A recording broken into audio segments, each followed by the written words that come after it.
Shalom, shalom. Brother Zay, first one give all praise and glory to the Heavenly Father, which is Yahweh, but Hashem Yahweh Shah being the Son. Today's topic is going to be about war with Amalek. Who's Amalek? He's from the nation of Esau. Who's Esau? The so-called white man. Amalek are the people, or the Jewish people who store our nationality. They store our nationality.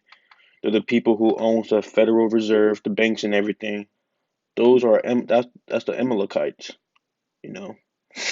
Who you had the Rothschilds as Jewish people, or Amalek, the Jewish people, the Rockefellers, and people like that. Those are the people who stole our nationality. The people with the long hats, the weird beards and everything. Those are the fake Jews. How can you be Jewish? It's either you're a Jew or you're not. Right? So this is Revelation chapter 2 and verse 9. And it reads, I know thy works in tribulation and poverty. So Yahweh the Most High, He knows our poverty, man. He know our works, our tribulation. He knows what we go through, right? But thou art rich. We are rich in our spirit because we worship Him, right? And I know the blasphemy of them which say they are Jews and are not, but are the synagogue of Satan. The Jews that they in Israel right now in our homeland, they keep saying they're the real Jews, but they not. They don't keep doing the laws, and none of this history, pertains to them.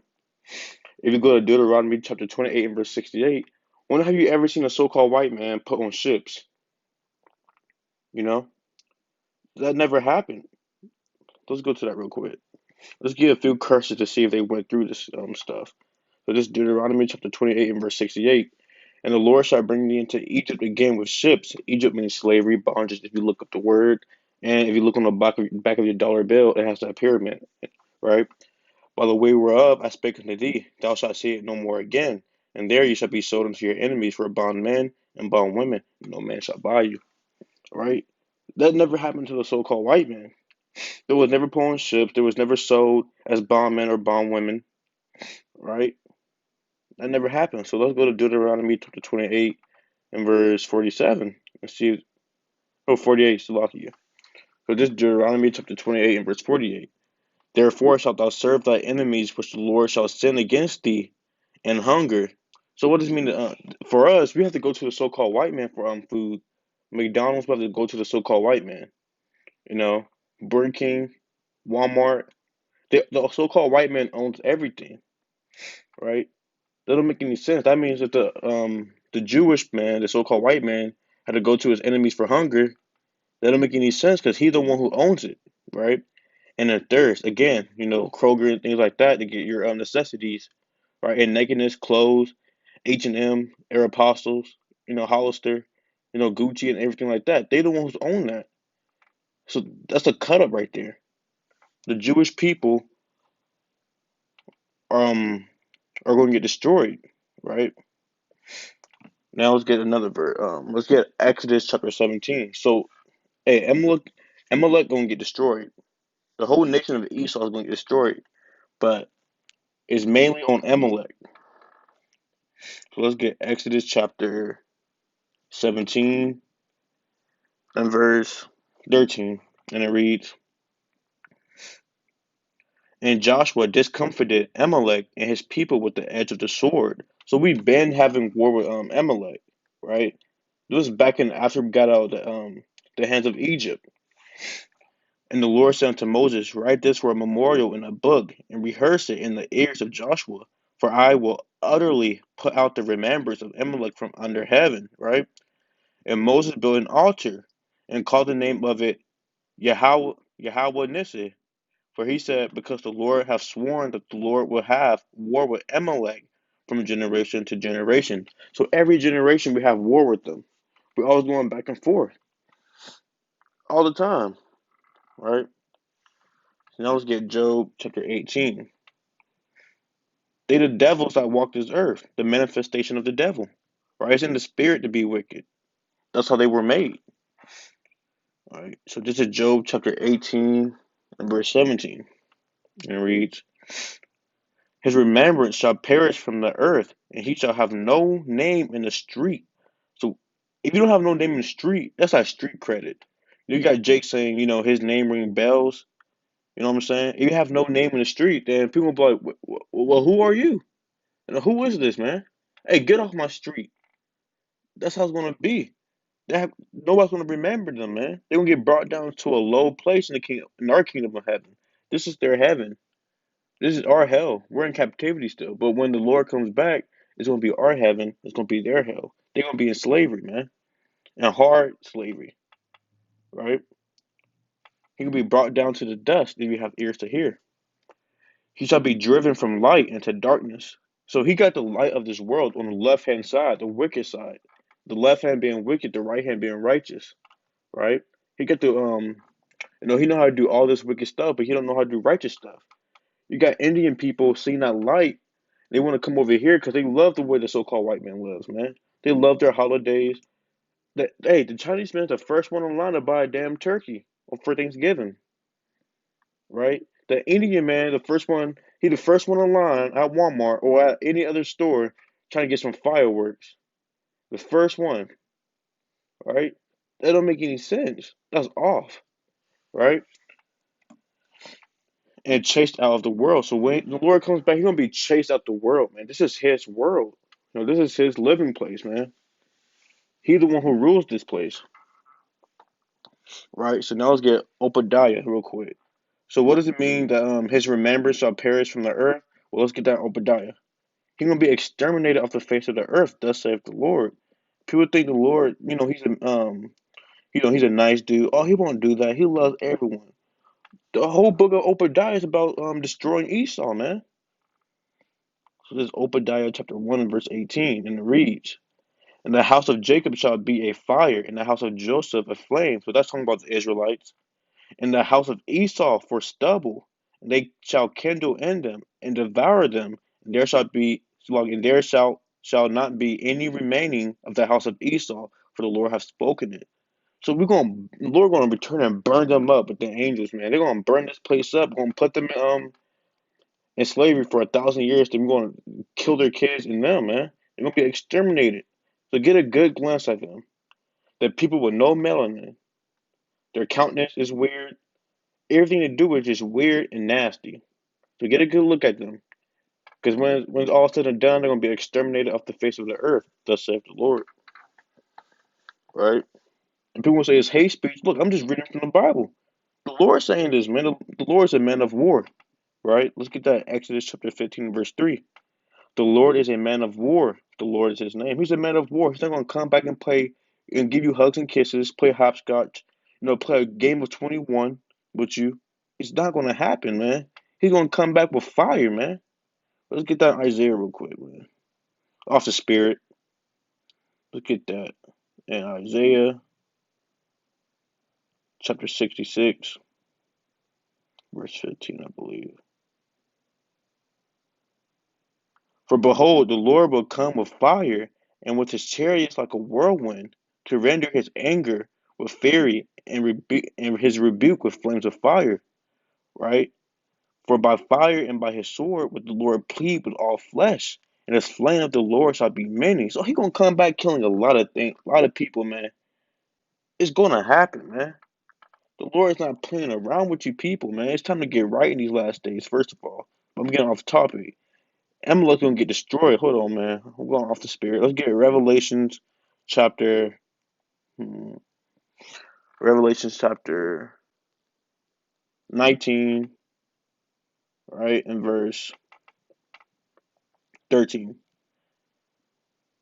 And he was clothed with a vesture dipped in blood, and his name is called the Word of God. So his clothing was dipped in blood. That's how many people who's gonna be killing, man. He's not playing when he coming back. It's either you was keeping law, statute, and commandments, or you wasn't. And the first person he going to, hey man, he going to the nation of Esau. He won't get business done because Esau always talking that hot stuff. They always got something to say. But when it's all said and done, like that sky crack open, and the Lord gonna come in that chariot, and he gonna be like, hey, so we here, what's up? Basically. And guess what? Esau not gonna say a damn thing, man. They're gonna be pooping their pants, man. They're gonna try to fight. They're gonna get destroyed. So this first Samuel chapter 15 and verse 23, right? And it reads, For rebellion is as the sin of witchcraft, and stubbornness is as iniquity of idolatry. But as thou hast rejected the word of the Lord, he have also rejected from being a king. Right? So that's talking about Esau, man. That's what Esau did. Man. He's rebellion. He uses witchcraft. He's stubborn. If you tell Esau, Edomite, or if you tell Esau what to do with these law, statutes, commandments, he's gonna say, "Man, bump that." Right? He's going, he going to go the other way. He don't want to hear about that. He want to keep being in darkness, doing his ungodly deeds, his ungodly lust. Right? So he's not going to be a king, and he sold his birthright. Esau don't care about his birthright, man. So that's why it's time for them to go. That's why the Most High is about to jack them up, man. All right, so now let's get Isaiah real quick. Let's get the book of Isaiah, chapter 27, verse 11. Right, and it reads, "When the boughs thereof are withered, they shall be broken off." Right, the woman come and set them on fire, for it's a people of no understanding. Therefore, he that made them will not have mercy on them, and he that formed them will show them no favor. So you don't want to say that's not fair. That's not fair. Jesus is a fair dude. Look, just because he made them don't mean he wants to show favor. These are the main ones. Not they don't have no understanding. They don't care about it. So he won't have no mercy on them, man. The Most High won't have no mercy. Right? And those bows talking about the arrows, man. Hold on. Let's get Isaiah chapter 14 real quick. Well, let's lock it. Isaiah chapter 2 first. Let's get Isaiah chapter 2. And verse 8. Right? Their land also is full of idols. They worship the work of their own hands, right? That which their own fingers have made. So they worship the things that they have made. The statues, they worship that crap, right? That's how wicked they are. They worship any stone or wood or anything, but they won't give glory to the Most High. That's why they get cut off. They wicked. It's in their spirit to be wicked, right? Isaiah chapter 14 verse 20, and it reads, it's like verse 21. Prepare slaughter for his children, for the iniquity of their fathers, that they do not rise, nor possess the land, nor fill the face of the world with cities. So you got to prepare slaughter for them, man. They might get slaughtered. They might get exterminated, man. They might get burnt up alive. All right, they're gonna be standing up. It's gonna be like an oven of fire. All right. Now let's get Psalms chapter 21. Again, the Yahweh is not coming to play around, man. He's on a mission. He got things to do. He got things to set in order. He's not coming around to play around. So Psalms chapter 21 and verse 8, and it reads, "Thy hand shall find out all thy enemies, thy right hand shall find out those that hate thee." So we're going to find out our enemies, right? Or the Lord is too. Thou shalt make them as a fiery oven in the time of thy anger, right? The Lord shall swallow them up in his wrath, and the fire shall devour them. So when you come back, you're gonna be so much fire, you're gonna feel like an oven. You're gonna feel like you're in an oven being baked, right? Their fruit shall thou destroy from the earth, and their seed from among the children of man. So we're gonna get their children. We're gonna smash them to the stones, man. Thus saith the Lord. That's what they did to us. So you reap what you sow. Galatians chapter 6 and verse 7. Right? For they intended evil against thee. They imagined a mischievous device which they are not able to perform. So they always has some type of device to go against us, man. Always. Putting us in slavery, crafted counsel. They always have something to go against us. Homosexuality, Pride Month. They put the so-called black person as the face of Pride Month. They even got what is it? Gay is the new black. When I saw that, I stood up ready to fight, man. That's just off. That's crafty counsel, though. That's how evil and wicked they are. That's why they gotta get destroyed, man. Just type in on Google "gay is the new black" and see what pops up. It's just off. What happened to orange is the new black? Now gotta be gay the new black, man. This that's why they gotta get destroyed, man. Right? So again, them arrows is talking about the missiles. They're gonna be hiding in the bunkers and everything. Right? So let's get Revelation chapter 6 and verse 13. And it read, and the stars of heaven fell onto the earth. So what's the stars of heaven? The stars of heaven are not the it's not the moon and the actual stars. The stars of heaven is the missiles, man. If you look at a missile in the sky coming down, it looks like a falling star. It looks like a star. Again, this is John trying his best to see what he's to say what he's see what say what he's seen. It looked like a star, right? Fell into the earth, even as fig tree casteth her untimely figs when she is shaken of a mighty wind. And the heaven departed as a scroll when it's rolled together, right? And every mountain and island were moved out of their places. So what does it mean? Every mountain and island were moved out. The mountain means a piece of land. A mountain can mean a chariot, but in this context, it means a whole piece of land. The whole mountain was moved out of their place, meaning it was destroyed. Right? Verse 15. And the kings of the earth, and the great man, and the rich man, and the chief captains, and the mighty men, and every bondman and every freeman hid themselves in the dens and in the rocks in the mountains. So they have these what's it called, bunkers and everything, doomsday bunkers. They go deep down in there. They have a lot of food. It's mostly the so-called white man, man. Meat mill and people like that. They don't know about these things, right? It's only for the elite of the elite, the high people, the 1%, the one percenters or something like that. The people that own everything, like Donald Trump and them, but they're gonna be preserved for slavery. Or they're gonna be in the dance, and while all hell breaking loose and everything, and they won't get destroyed. But um, your house are gonna give us that decree to go get them, bring them up out that den, and bring them back to our homeland, and make them go into slavery. I might get that precept after this, right? And said to the mountains and rocks, fall on us and hide us from the face of him that sitteth on the throne, and from the wrath of the Lamb. For the great day of his wrath is come, and who shall be able to stand? So they're gonna be those doomsday bonkers, man. Right? And if you look on the internet, it's like luxurious and everything. They even got pools. They really think they're gonna live in there forever. They're gonna have a good time. But it's not gonna work like that. All right, so let's get that real quick. Amos.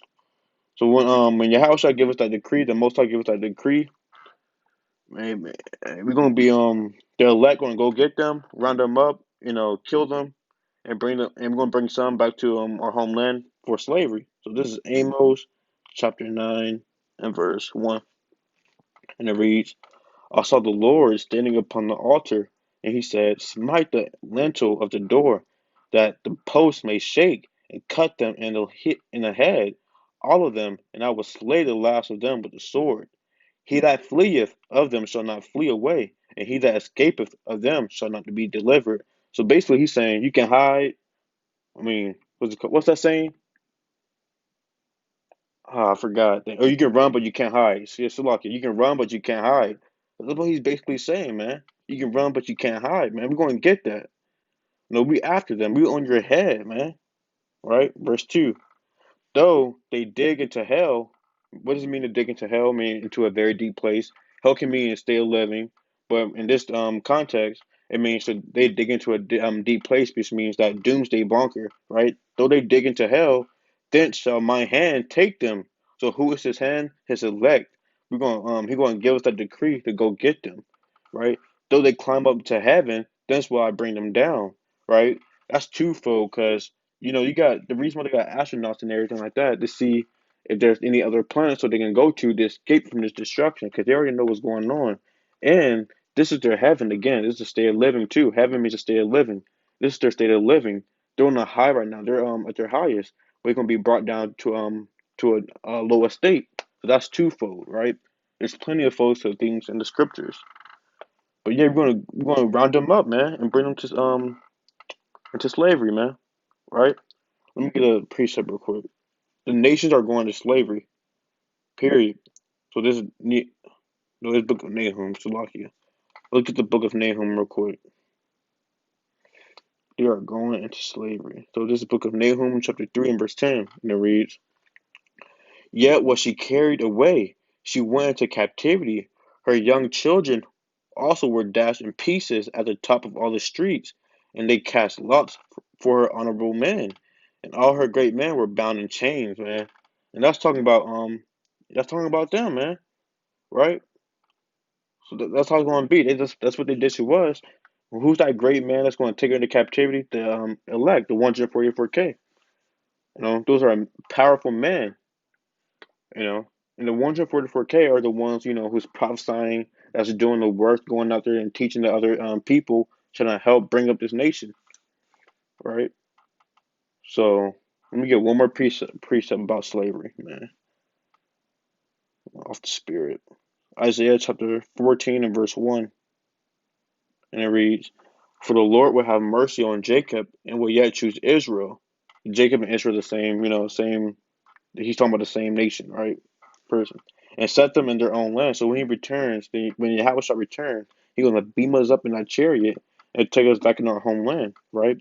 And the strangers shall be joined with them. So who's the strangers? The other nations that had partook in us being in slavery. They all had some way of having us in slavery, right? And the stranger shall be joined with them, and they shall cleave to the house of Jacob. So everything we do, everything they do, they're gonna want need things from us, like food, necessities. The same way that we need food from them, and clothes and everything, is gonna be the same way they're gonna need that from us, right? And the people shall take them and bring them to their place, right? Who's the people? The elect, right? And the house of Israel shall possess them in the land of the Lord for servants and handmaids, and they shall take them captives, who captives they were, and that shall rule over their oppressor. So we're going to rule over them because we was in captive, we was in captivity. Now they're going to be in captivity, and we're going to rule over them. Period. So Lord willing, it was edifying. I want to give you a shalom.